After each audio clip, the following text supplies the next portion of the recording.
La verdad que bueno, venimos con mucha intensidad, en un tiempo muy complejo, con mucho sufrimiento de nuestro pueblo, con Axel transitando la gestión en la provincia de Buenos Aires, una gestión y un liderazgo que está cargado de un fuerte compromiso, un compromiso con estas necesidades profundas y esta desigualdad que Milei con este gobierno nacional ha profundizado, y sobre todo en materia federal, con otras provincias, como ya fue el caso de Río Negro, de Santa Fe, fortaleciendo el federalismo en un contexto de vaciamiento y de ataque permanente, no a los gobernadores, sino al pueblo de las provincias, desfinanciando en pos de seguir recuperando dinero para ese gobierno nacional que no lo invierte nada y que deja podrir alimentos, ¿no? O sea, la verdad que es un momento muy cruel, muy difícil, y frente a eso la gestión de Axel demuestra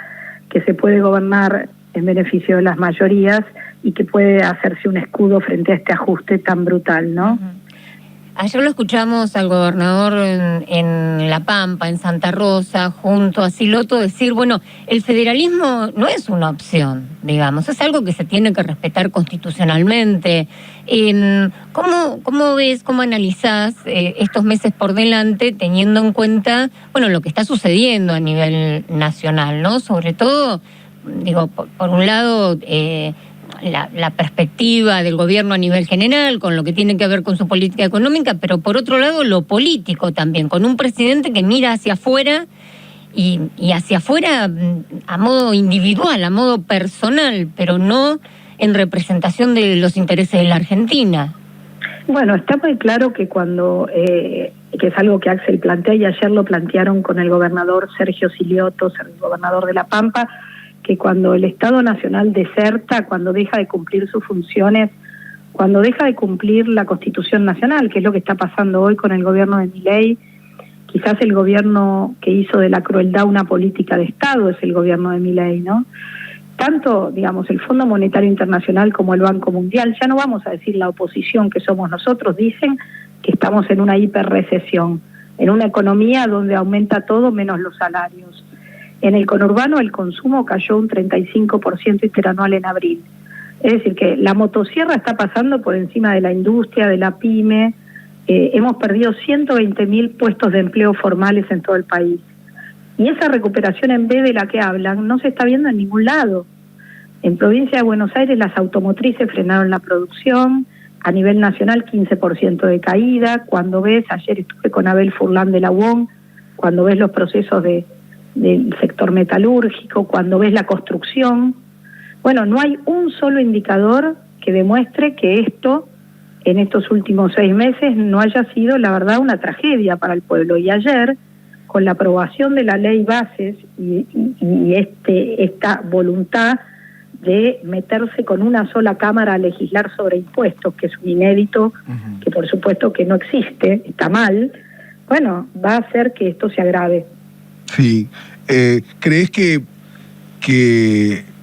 se va a profundizar la judicialización, sobre ese tipo de apuntes que, en definitiva, lo que hizo la Cámara de Diputados el miércoles por la noche y en la madrugada del jueves, de algún modo hace casi inevitable ese camino que la política termine definiéndose en un estrado judicial?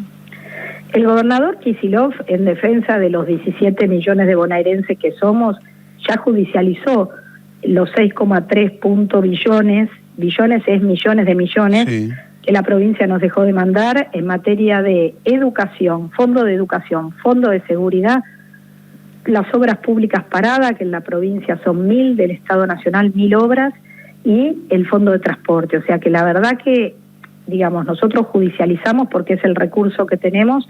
En materia administrativa marchamos en la calle y al mismo tiempo denunciamos permanentemente cada una de estas opresiones. Pero la sanción de la ley bases significa un enorme retroceso para la mayoría de los argentinos. No tiene un solo artículo que represente un beneficio ni para trabajadores, ni para jubilados. La verdad que, Milei habla todo el tiempo de la libertad, pero lo que esta ley implica es el sometimiento de nuestro pueblo a situaciones de neocoloniaje. Estamos de locos. Sí, sí, claro. ¿No? A través, o sea, para empezar con el tema de concesión de beneficios a las grandes multinacionales, que no existe en ningún otro país del mundo. Esto también lo quiero decir. A veces pareciera que van a innovar en algo y en realidad nos usan de conejillos de India para proyectos que en ninguna parte del mundo, ni siquiera los países desarrollados, los implementan. Y también el paquete fiscal. El paquete fiscal perjudica a la provincia de Buenos Aires y ahí buscan restituir también el impuesto a las ganancias y quieren compensar la reducción en bienes personales que favorece a los más ricos. O sea, es una locura. Es decir, más presión para los trabajadores y profundizar la caída del consumo y la recaudación. La verdad que es interesante ese punto que acabas de mencionar, Cristina, porque permanentemente están corriéndonos con ese relato de parecernos a otros países del mundo. A mí me hace acordar a la mirada de los periódicos británicos en el marco del pacto Roca-Runciman. Cuando vos leías la prensa argentina, bueno, podías leer una adhesión ferviente y algunos sectores de crítica, pero cuando vos leías la prensa británica, había un extrañamiento, que era, normalmente estas condiciones no se dan sin la presencia de nuestro ejército y nuestra marina, nuestra armada, en esos territorios. Estaban extrañados frente al nivel de entrega sin invasión, ¿no? Estoy hablando de los diarios británicos de la década del 30. El otro día lo escuchaba al presidente diciendo que ahora, después de la aprobación de la ley Bases, bueno, la Argentina escala no sé cuántas posiciones en el régimen de libertad a nivel mundial y se parece a países como, y hablaba creo que de Bélgica, de Alemania. En Alemania jamás privarían a su Estado-nación de poder gozar de los beneficios de lo que tiene durante 30 años, como hace el RIGI. No lo harían jamás, pero jamás lo harían. Nunca arriesgarían eso. Y muchos recursos y contra la integridad nacional el RIGI. O sea, no hay cabeza que pueda sostener que es bueno para el país darle a monopolios extranjeros por 30 años recursos naturales de los argentinos. Claro. Que aparte en un mundo, como vos bien mencionás, convulsionado, están tremendamente demandados. Nosotros vemos todo el esfuerzo que se hizo desde YPF y desde el gasoducto Néstor Kirchner para sacar el gas, para explorar, cosa que cuando se privatizaron se había dejado de hacer. Y ahora volvemos a hablar de que queremos privatizar lo que ya vimos cómo rindió en la Argentina. Nosotros con Axel queremos que se administre cada vez más eficientemente, que se optimicen todos los recursos de los argentinos, pero no que se entreguen, ni siquiera que se retroceda a lo que ya fracasó en la Argentina. Pero bueno, estas discusiones a veces cuesta mucho darlas, son muy complejas. La realidad de los barrios es una realidad de muchos problemas cotidianos de hambre, de sueldos que no alcanzan. Entonces a veces con una información desde algunos medios concentrados muy contundentes sobre beneficios o sobre fantasías o sobre novedades que no son tales, porque Milei habla de la novedad de su gobierno, del anarcocapitalismo, como lo llamo yo, bueno, de lo que queramos bautizar. Pero lo que tenemos es Bullrich, Sturzenegger y Caputo, Sí, no tenemos ninguna novedad. Claro. Es un ajuste clásico tradicional que no fue a fondo con Macri por su ineptitud y que ahora pretende ir a fondo con este. Nada nuevo bajo el sol. No, ampliamente conocido por otra parte, y ya sabemos desgraciadamente cómo terminan, ¿no? estas cuestiones. El tema es, bueno, digamos, cuál es el margen, yo no digo ni siquiera de espera o de tolerancia, de aguante que tiene la sociedad argentina en este sentido, porque por otro lado hay un discurso que evidentemente prende en algunos sectores, ¿no? Sí, yo creo que cada día son más los que con la mejor intención, quizás sin la suficiente información o creyendo la fantasía, votaron a Milei. Pero también creo que hay una fuerte decepción, porque llegará en el momento que tenga que llegar, ese momento tiene que ver con 4 años de gobierno, porque es presidente constitucional, Milei, votado. Y yo creo que, mira, esta semana hemos visto cosas muy tremendas en Argentina, pero a menos de 24 horas del Día del Trabajador Estatal, el gobierno de Milei decidió despedir a miles de trabajadores que sostienen la política en el territorio. A mí me impacta cómo se han ensañado con las mujeres y las diversidades. Uh-huh. Han echado a todos los integrantes del gobierno de una ley que existe, de una ley que había que cumplir, que hay que cumplir, que es la ley de todo lo que tiene que ver con los trabajadores trans en el Estado que se han incorporado. Digo, es una ley, la del cupo laboral travesti trans, que la verdad que más cruel no se consigue. Lo hicieron en el Día del Orgullo LGBT. O sea, claro. Hacen cosas, ni que hablar del tema de las mujeres que nos han elegido como las enemigas públicas, sí, claro, ¿no? Porque, digamos, más del 80% de las trabajadoras de programas contra la violencia de género, de la línea 144, sí, del acompañar, sí, sin trabajadoras en esas áreas, ¿cómo va a haber políticas contra la violencia? Después nos escandalizamos, ¿no? Uh-huh.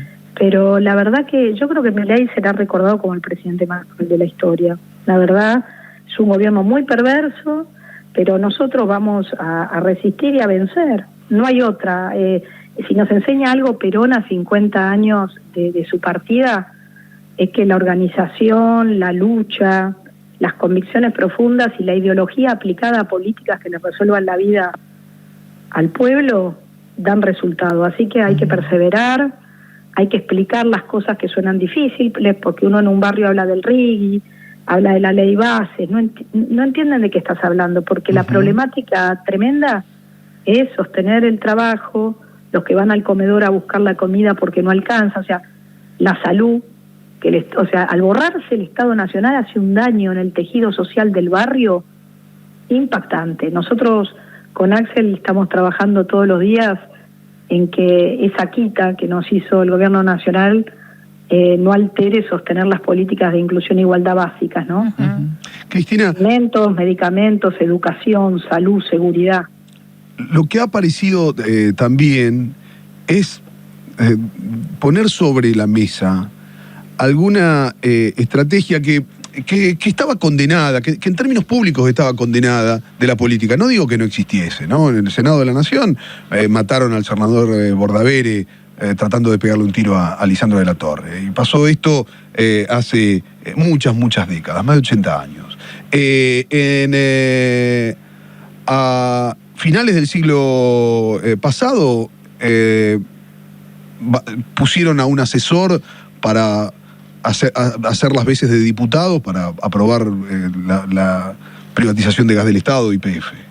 El diputrucho. Luego la Banelco. Digo, no es algo novedoso. Lo que pasa es que nunca se hace a la luz pública, ofreciendo una embajada en la UNESCO, ofreciendo una silla en el directorio del ente nacional binacional Yacyretá, o apretando a diputados por Twitter, como hizo Martín Menem horas antes de que comience el debate en diputados el miércoles pasado. Digamos, esa cristalización de lo peor de la política, aquellos que supuestamente eran los personeros de la anticasta, va a dejar huella en la Argentina. ¿Cómo se le responde desde la política? No digo de la política tradicional, la política está en renovación permanente, pero ¿cómo se le responde a esa lógica que es tan agresiva, pero por otro lado, si se quiere, no se me ocurre otro término que tan pornográfica, en evidenciar lo peor de la política a la hora de negociar o de salirse con las suyas? La verdad que lo que describís es completamente cierto, digamos. A lo largo de nuestra historia hemos visto hechos de violencia política aterradores, pero lo que hoy vemos es una chabacanería, una grosería de esa violencia agregado a hechos gravísimos, ¿no? Esta semana tuvimos que escuchar declarar a Sabac Montiel frente al hecho de violencia política para mí más grave desde la recuperación democrática en Argentina, sí, que fue el intento de magnicidio a Cristina Kirchner, ¿no? Y lo escuchaba a Sabac Montiel, que dice que la pistola, a ver, esa pistola no salió el tiro, pero hubiera vuelto si hubiera estado cargada a disparar. Y esa pistola con la que trató de matar a Cristina, yo creo que estaba cargada de años de difamación, de mentiras, de odio, de violencia política también. Para mí, cuando en su testimonio Sabac también cita periodistas de grandes medios de comunicación y, digamos, que alentaron en su cabeza lo que después se ejecutó con su arma, ¿no? Y me parece que no podemos dejar de hablar de que esta banda de copitos estaba tan vinculada, que no son unos loquitos sueltos, estaba vinculada, y la justicia tiene que investigar a fondo.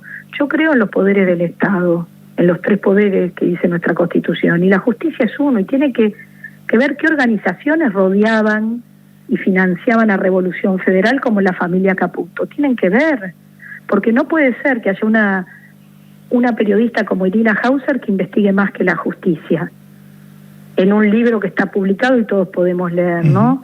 Me parece que todavía hay dirigentes de este gobierno como Patricia Bullrich que no repudió el atentado a Cristina, y los que no les interesa que se investiguen, los que no repudian, son los que buscan impunidad. Entonces a mí me parece que nosotros no lo podemos permitir, no hay que callarse, no hay que tener indiferencia, y hay que salir a reclamar todas las cosas.